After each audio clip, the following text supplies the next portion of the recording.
pour cette session, j'ai invité deux très grands patrons français. Alors, ils sont français de nationalité tous les deux. D'ailleurs, l'une des questions que j'aimerais bien leur poser, c'est, à part le fait que eux sont français, sont-ils français déjà? Je veux dire, Total est-il une entreprise française ou L'Oréal est-elle une entreprise française, suisse ou je ne sais quoi? Donc voilà, je me pose la question au passage. Bon.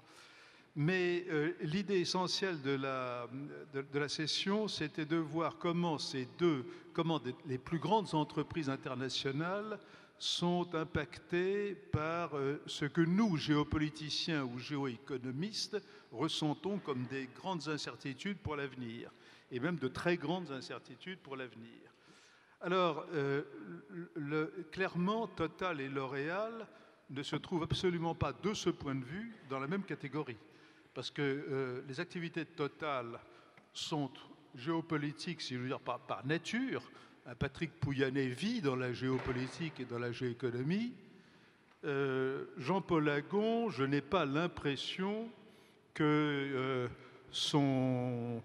ces 2 milliards de femmes, car c'est l'homme à femme le plus célèbre du monde, L'Oréal, qu'il se trouve d'une manière évidente impacté par les troubles dont nous parlons.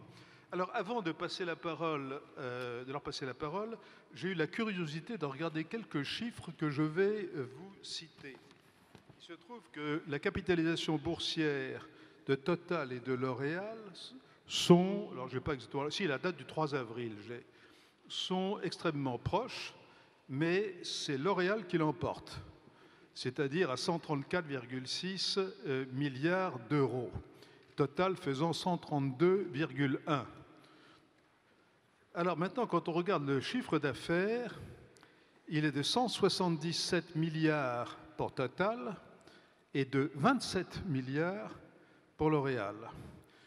Quand on regarde le résultat d'exploitation, allez écoutez bien, il est de 13,6 milliards toujours d'euros, pour Total et de 4,9 pour L'Oréal.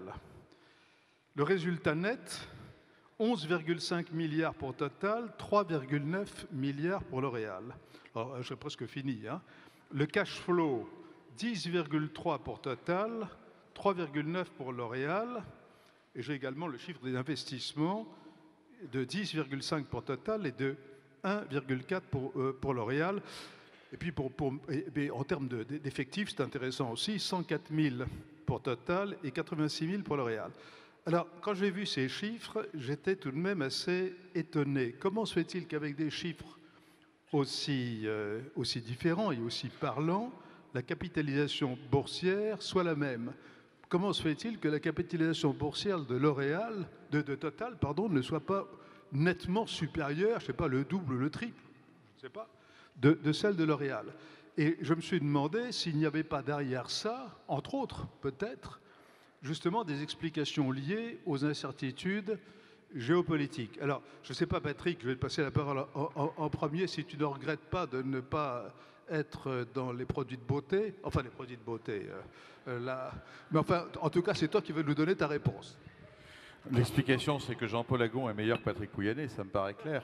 Je pense que en fait, ça renvoie profondément. Je ne suis pas sûr que ce soit la question de l'incertitude géopolitique, même si ça pèse sur les entreprises énergétiques, que plutôt la question du futur des grandes entreprises pétrolières et gazières, puisqu'on est dans un monde qui évolue vite, un monde où il y a une transition énergétique, où d'ailleurs Total, et c'est bien pour ça que j'impulse une stratégie qui vise à devenir non seulement pétrolier, gazier, mais aussi électricien, c'est-à-dire vers les marchés de l'énergie qui croissent. Je pense qu'il y a un questionnement, c'est quoi le futur de nos entreprises? Et ce questionnement se traduit dans les multiples.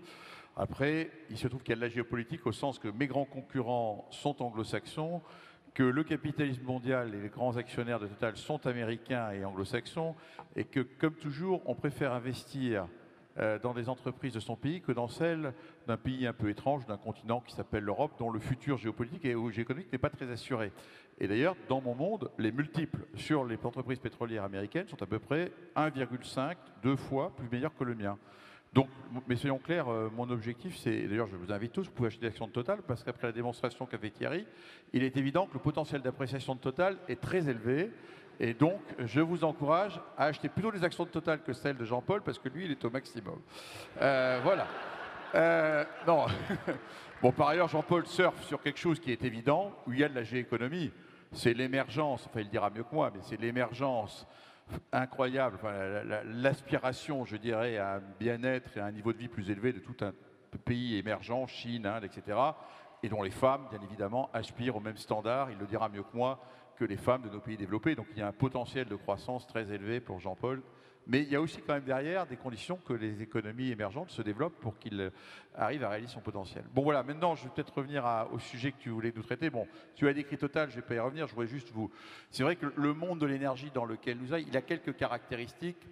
Un, c'est une industrie très capitalistique. Le seul chiffre qui n'était pas correct dans ce qu'a dit Thierry, désolé, c'était le chiffre d'investissement. En fait, nous investissions 15 milliards d'euros par an, donc nous investissions énormément. Très capitalistique, il faut des milliards, et ce sont des réalités qui font en fait quelque part qui font que des sociétés comme les nôtres ont un rôle dans ce monde de l'énergie, on doit quelque part mettre en valeur des ressources naturelles, qu'elles soient d'ailleurs pétrole, gaz ou énergie renouvelable, dans beaucoup de pays qui n'ont pas nécessairement les moyens financiers de le faire eux-mêmes. Deuxièmement, c'est une industrie de temps long. On investit sur des projets pour 20 à 25 ans. C'est une industrie qui met en œuvre beaucoup de compétences techniques. Donc, j'ai une société d'ingénieurs. Donc, on apporte dans ce monde-là une forte capacité d'innovation, de compétences.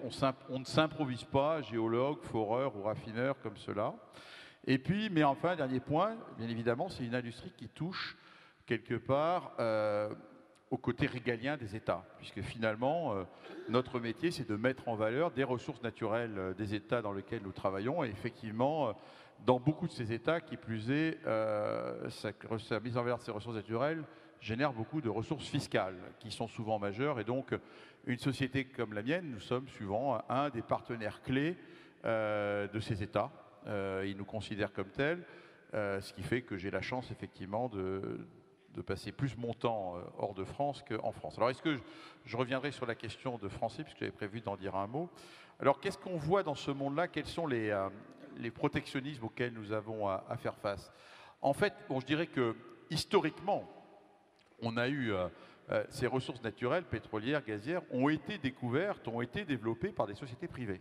D'ailleurs, Total est né au Moyen-Orient en 1924 et notre histoire a consisté, ce sont des sociétés privées qui ont développé initialement ces ressources pétrolières. Et on a vu au fil des années, relativement tard d'ailleurs, au Moyen-Orient c'est dans les années 70 où il y a eu la nationalisation par un certain nombre de pays, mais on voit une tendance forte d'une volonté des États de remettre la main sur leurs ressources naturelles. Alors ça renvoie quelque part à la question quand même des compétences, parce qu'il faut des compétences, donc à la volonté de la part des États de nous demander naturellement de former les populations locales, voire d'utiliser des réglementations pour mettre en place des formes de protectionnisme.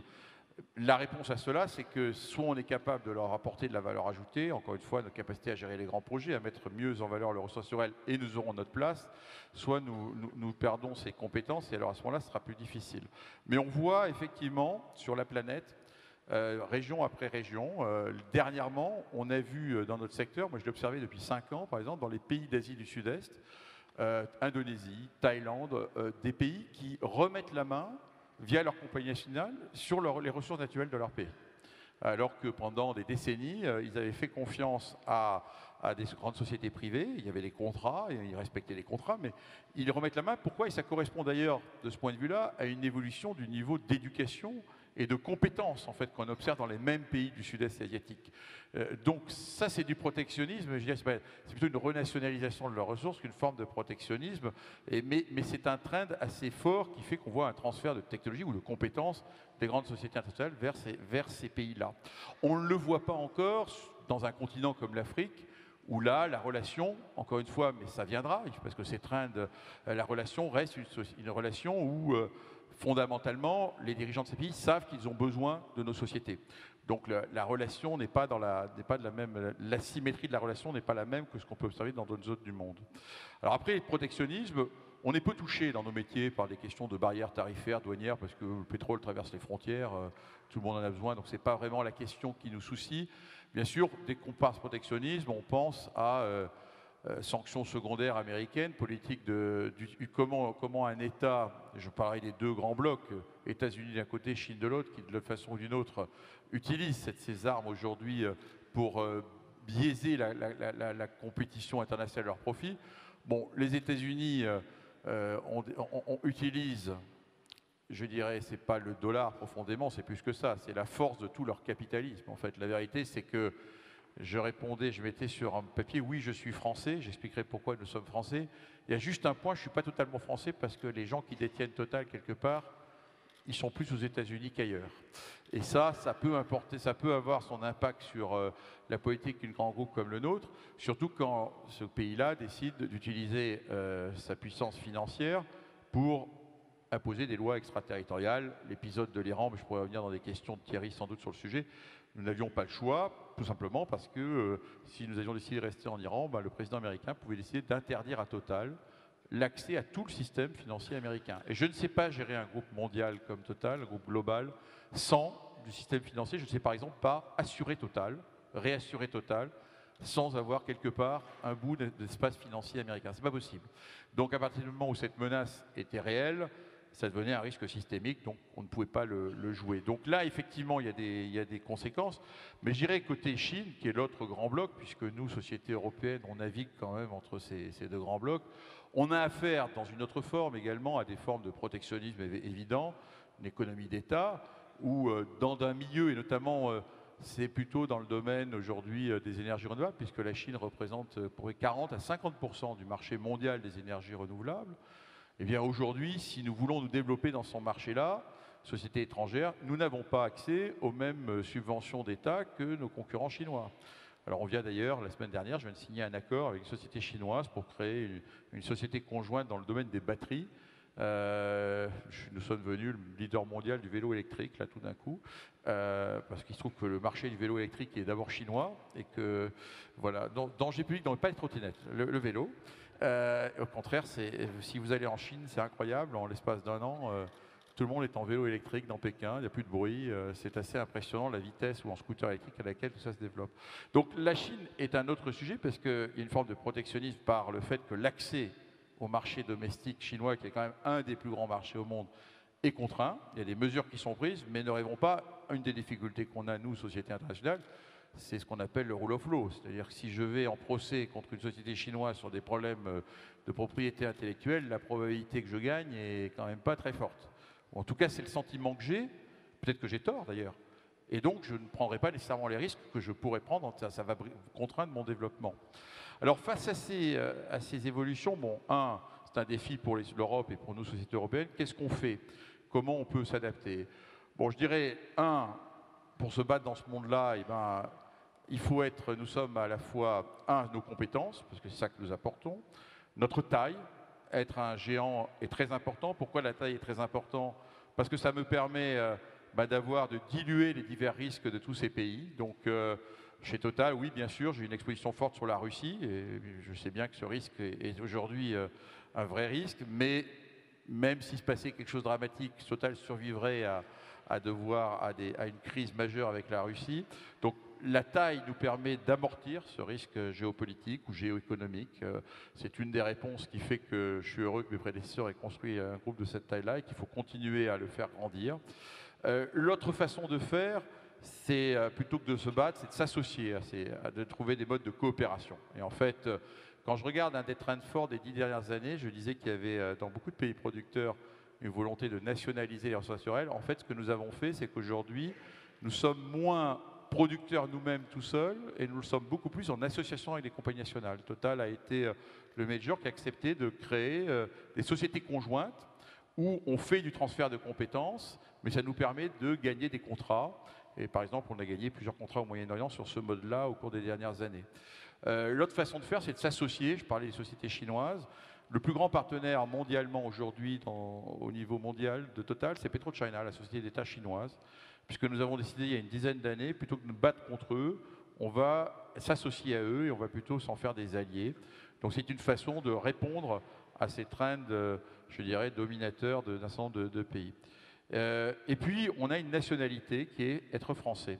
C'est loin d'être neutre dans mon monde.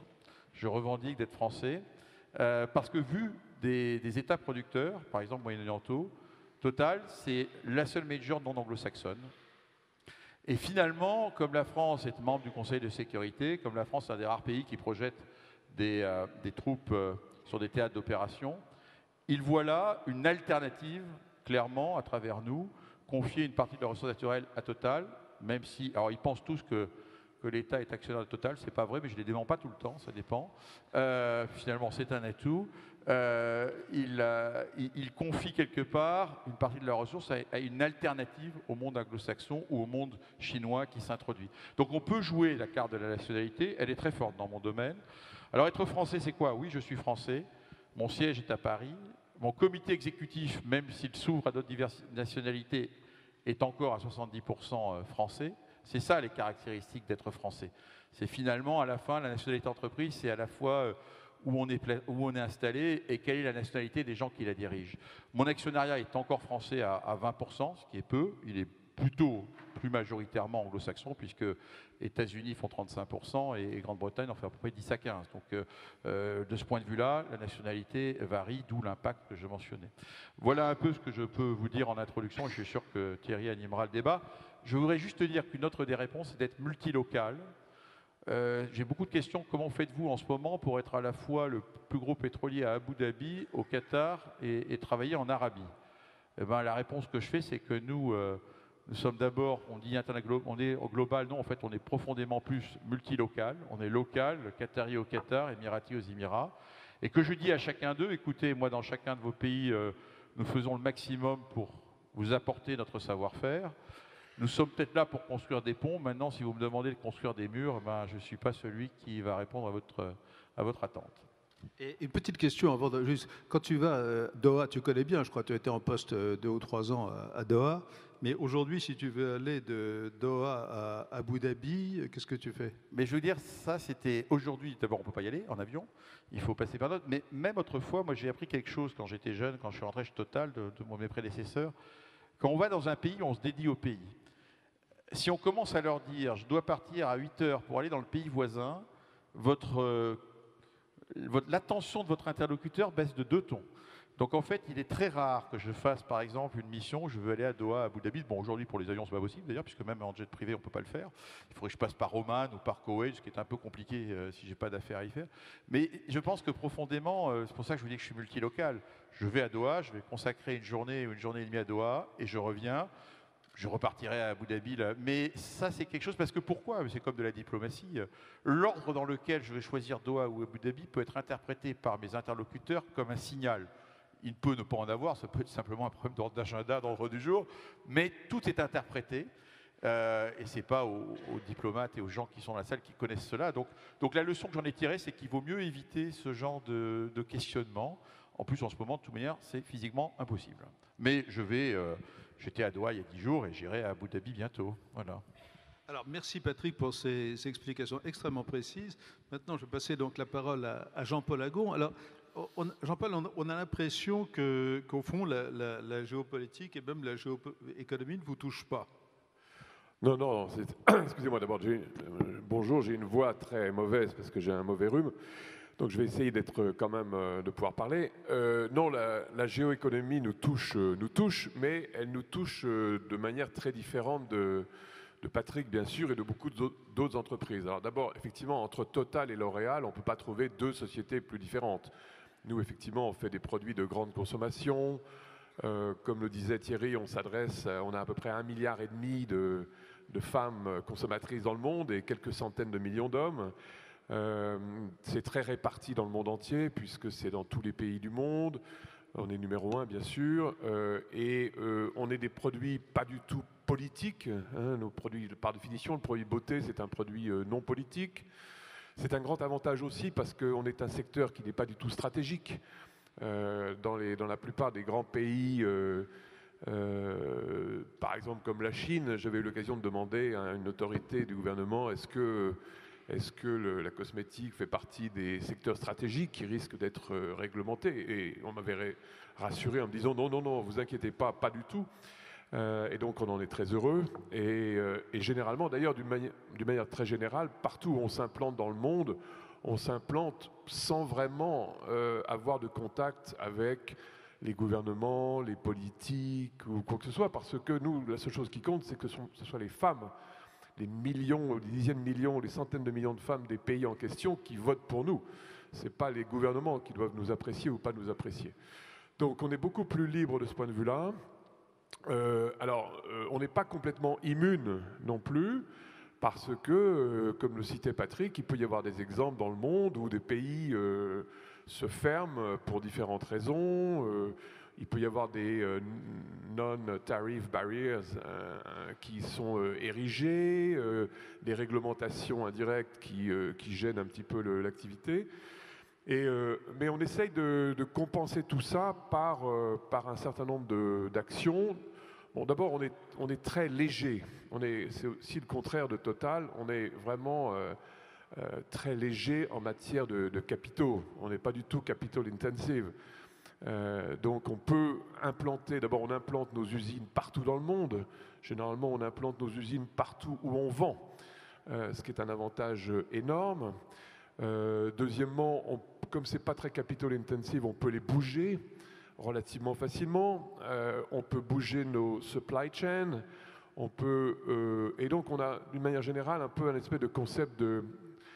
Excusez-moi, il y a beaucoup d'anglais et à la Sorbonne c'est un peu choquant, mais de ce qu'on appelle le light footprint, l'empreinte légère, qui nous permet de toujours garder beaucoup d'agilité. Et je dois dire que l'agilité est devenue, d'abord c'est une caractéristique, ça a toujours été une caractéristique de L'Oréal, mais c'est devenu ces dernières années extrêmement vital, puisque nous on a l'habitude d'expliquer ça en interne. C'est un mot que j'avais entendu, là aussi c'est un acronyme anglais, excusez-moi, que j'avais entendu aux États-Unis, qui est que le monde est devenu VUCA. Je ne sais pas si vous l'utilisez beaucoup dans les think tanks, mais VUCA c'est volatile, uncertain, complex, ambiguous. Donc volatile, complexe, incertain, ambigu. Et qu'on évolue dans ce monde-là, et que comme on est effectivement nous aussi complètement partout, dans le monde entier, dans tous les pays, puisque la France ne représente plus que 7% du chiffre d'affaires, il faut être en permanence très agile de façon à anticiper autant que possible les mouvements et surtout être capable de réagir avec rapidité, flexibilité et légèreté. Et si vous me permettez de faire un point par rapport à ce qui était dit dans le débat précédent, de ce point de vue-là, je trouve que les entreprises, et L'Oréal en particulier, mais les entreprises en général, doivent devenir ou devraient être des formidables partenaires des think tanks ou même des formidables clients des think tanks, parce que aujourd'hui le monde devient tellement justement volatile, imprévisible, mouvant, que pouvoir se faire aider dans les scénarios, on sait bien que la prévision est difficile, mais en tout cas sur les scénarios, et donc pouvoir en fonction de ça réfléchir à des stratégies de flexibilité et d'agilité sur les années à venir est devenu extrêmement précieux pour des entreprises. Merci Jean-Paul. Je voudrais juste dire que vous avez accepté d'entrer récemment au conseil d'administration de l'IFRI et que les paroles que vous venez de prononcer, évidemment, ne tombent pas dans l'oreille d'un sourd. Voilà. C'est parce que je connais bien maintenant que je peux en parler avec science. Alors, nous avons, on va dire, une vingtaine de minutes là, pour le débat. Je voudrais poser à l'un et à l'autre la question suivante. C'est que, alors tu as mentionné le JCPOA, l'affaire de la dénonciation unilatérale de l'accord nucléaire iranien, qui est un véritable scandale, parce qu'au-delà des entreprises touchées dans l'immédiat, c'est la confiance dans les États-Unis et dans le dollar même qui est touché. C'est-à-dire que, d'ailleurs Bruno Le Maire l'a très bien dit ce matin, c'est-à-dire que même les Américains sont gagnants à court terme, à long terme, ils sont perdants, puisque évidemment tout le reste du monde, à commencer par les Chinois et peut-être même l'Union européenne, tout le monde va chercher à voir comment contourner cet obstacle.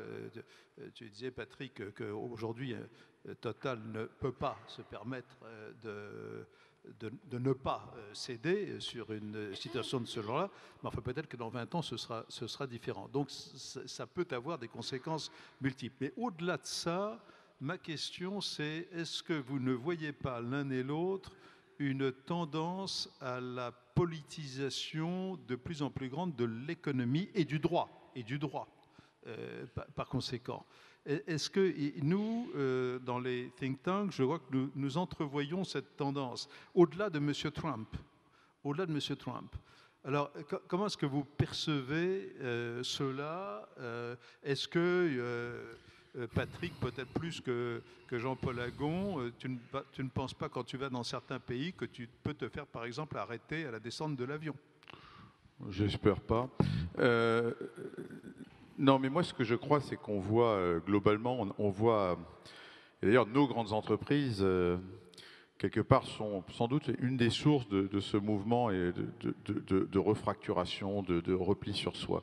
En fait, on a vu un mouvement de globalisation qui a clairement, depuis 20-30 ans, dominé, je dirais, la scène économique et politique mondiale, qui a eu des effets bénéfiques évidents en termes de sortir des populations de la pauvreté. Quand on regarde ça vu depuis pays émergents, la globalisation, c'est quelque chose qui est un grand succès, qui a créé des acteurs comme les nôtres, des acteurs globaux, qui sont quelque part perçus par des gouvernements comme supranationales, comme la question de la fiscalité des grandes sociétés. Et pourtant, il y a un principe simple, c'est qu'on paye l'impôt dans les pays où nous produisons. Aujourd'hui, il y a des débats, faut-il transformer ça entre payer l'impôt là où nous consommons, où nos produits sont consommés, qui est un grand débat aujourd'hui qui anime les fiscalistes mondiaux, et qui renvoie au fait qu'il y a une tendance, quelque part, pour moi, d'un certain nombre de pouvoirs politiques, de vouloir créer des contre-pouvoirs face à ces puissances économiques que sont venus des grands groupes. Nous sommes venus des puissances économiques fortes. Tu parles de 150 milliards. 150 milliards, c'est le PIB d'un pays comme la Belgique, ou plus. Enfin, on peut trouver la puissance est forte. Et donc, je pense que oui, on voit des trends forts de vouloir créer ces contre-pouvoirs face à ces puissances.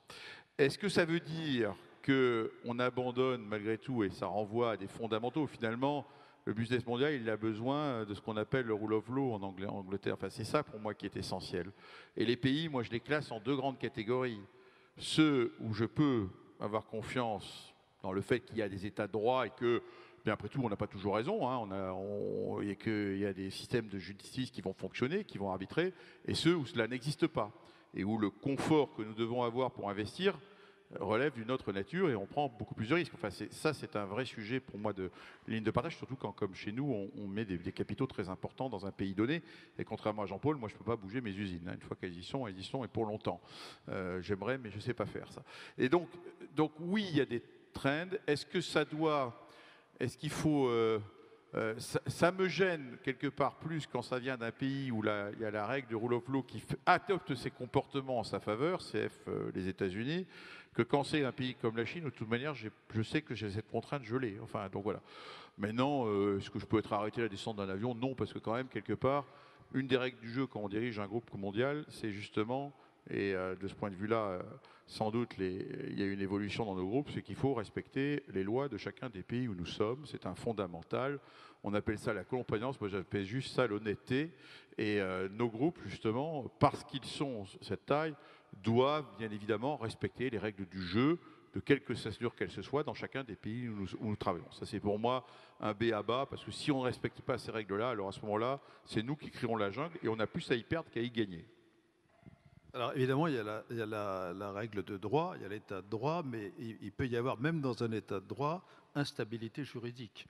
Oui, donc alors, Jean-Paul, moi j'ai été frappé dans l'une de nos conversations, parce que vous êtes également extrêmement présent en Chine, justement. Bon, et vous m'avez dit que les Chinois, alors effectivement, vos produits ne sont pas des produits politiques, en tout cas jusqu'à nouvel ordre.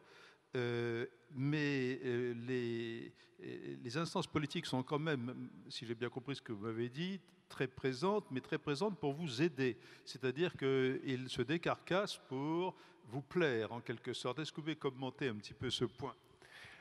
C'est un petit peu de la provocation, peut-être, par rapport aux discussions qui ont été faites ce matin. Mais c'est vrai, encore une fois, peut-être, sans doute, L'Oréal est une exception, parce que le L'Oréal, c'est formidable, c'est de la beauté, c'est des produits qui rendent heureux, qui rendent bien dans sa peau. Donc, c'est généralement, d'ailleurs, des produits qui sont pas très pris au sérieux par les politiques. Et moi, à chaque fois que je rencontre des présidents de gouvernement ou secrétaires du parti en Chine, etc., ils aiment beaucoup L'Oréal. Ils aiment beaucoup L'Oréal, d'abord parce que ça marche très bien, on est un très bon taxpayer, on est l'un des plus grands à Shanghai, on est très vertueux en termes d'environnement, en termes d'éthique, en termes de promotion des femmes, en termes de niveau de salaire. Et aussi, je pense que, là, pour être franc, j'ai un certain respect pour les Chinois, parce que je crois que le gouvernement chinois est un des gouvernements dans le monde qui a le mieux compris que, pour mon domaine, les produits de beauté participent à la qualité de vie. Et ils participent plus qu'on ne croit.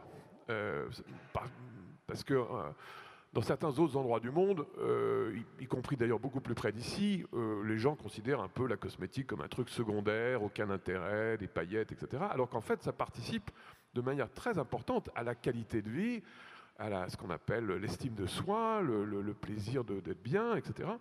Et que les Chinois ont compris ça. Et d'ailleurs, pour finir la conversation que j'avais avec ce ministre du Commerce chinois, qui était tout à fait extraordinaire, moi j'étais très impressionné par cette discussion. Il m'avait dit à la fin de la discussion, il m'avait dit, écoutez, vous inquiétez pas, vous n'êtes pas un secteur stratégique, donc nous ne mettrons pas en œuvre, en place des grands groupes chinois qui auront la vocation à prendre la part de marché, et donc vous pourrez développer vos affaires en Chine. Et il me dit, par contre, en échange, j'attends de vous une chose.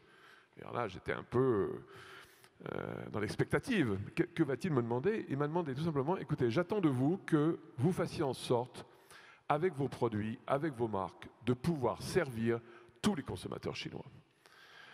Ce qui est assez formidable. C'est-à-dire qu'il avait bien compris qu'en fait, on pouvait contribuer au développement de la qualité de vie, du niveau de vie, de la consommation, s'inscrire dans ce développement chinois. Alors, je dois dire que je suis un peu une exception à la règle. À chaque fois que je raconte mon histoire, les gens me regardent comme si j'avais fumé la moquette. Mais c'est une histoire vraie et qui, effectivement, et c'est vrai aussi, je disais à Thierry, que le seul pays dans le monde où, une fois par mois, les autorités de la ville, mais qui sont donc les autorités du pays, viennent voir le patron du pays pour lui dire comment ça va, est-ce que vos affaires se développent bien, est-ce que nos équipes vous aident, est-ce qu'on peut faire quelque chose pour vous permettre de vous développer mieux, c'est la Chine. Donc je crois qu'on est traité de manière un peu exceptionnelle. Alors je voulais juste aussi revenir sur la question à laquelle je n'ai pas répondu sur est-ce que nous sommes français. L'Oréal est bien sûr français.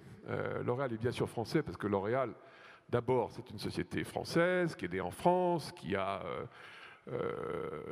tout son siège, son cœur en France, qui a les 2/3 de la recherche, un quart de la production, même s'il n'y a que 7% du chiffre d'affaires qui est fait en France.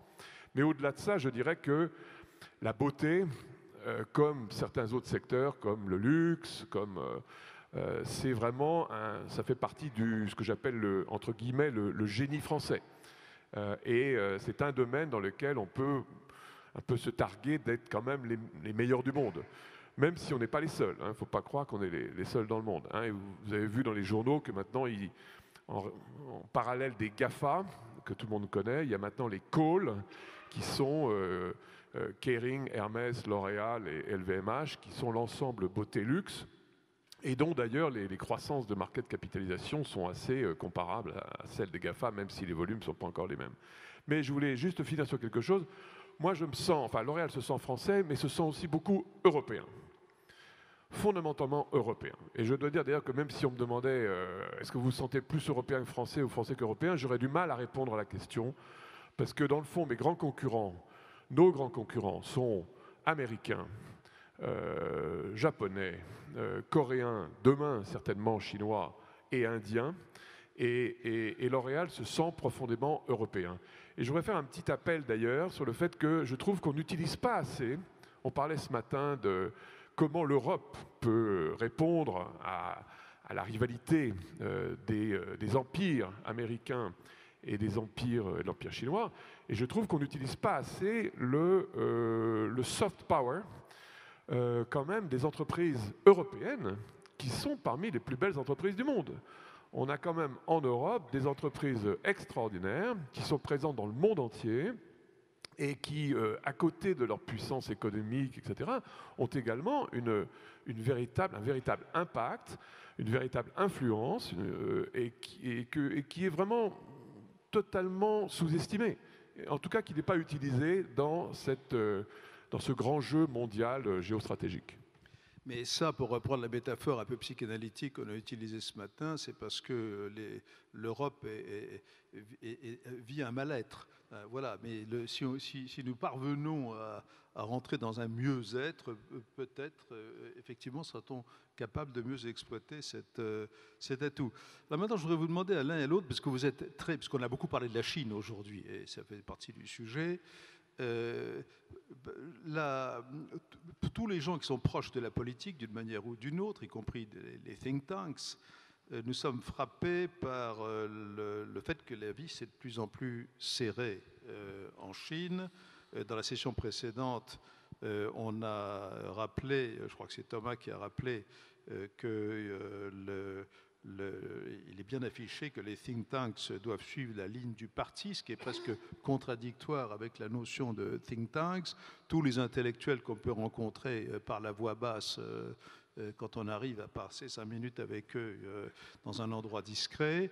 Et donc, sans parler de l'utilisation des technologies modernes, dont il a également été question en fin de matinée, pour surveiller les gens quasiment 24 heures sur 24, comme ce sera le cas dans les smart cities du futur.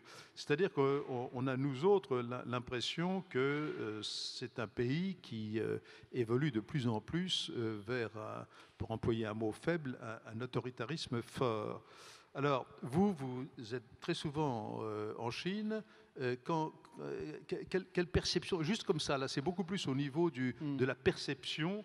Est-ce que vous sentez, en dehors des civilités dont L'Oréal bénéficie manifestement auprès des autorités de Shanghai ou de Pékin, est-ce que vous ressentez quelque chose quand vous y allez? Non, mais je crois qu'il ne faut pas se tromper. Bon, d'abord,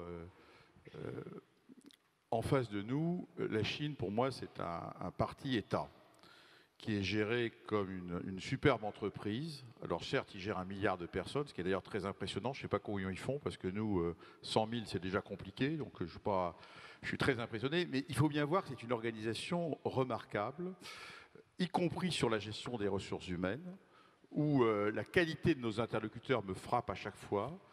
On m'a expliqué récemment, j'avais récemment en face de moi le numéro 2 d'une très grande entreprise d'État qui m'a expliqué, qui fait partie des 50 plus grandes entreprises d'État, qu'il y a une organisation dédiée aux ressources humaines des hauts potentiels chinois rattachés au Premier ministre et qui gère les nominations dans toutes ces grandes entreprises, comme on le ferait nous avec nos hauts potentiels au niveau d'un groupe comme Total. Donc c'est une organisation qui est c'est très organisée.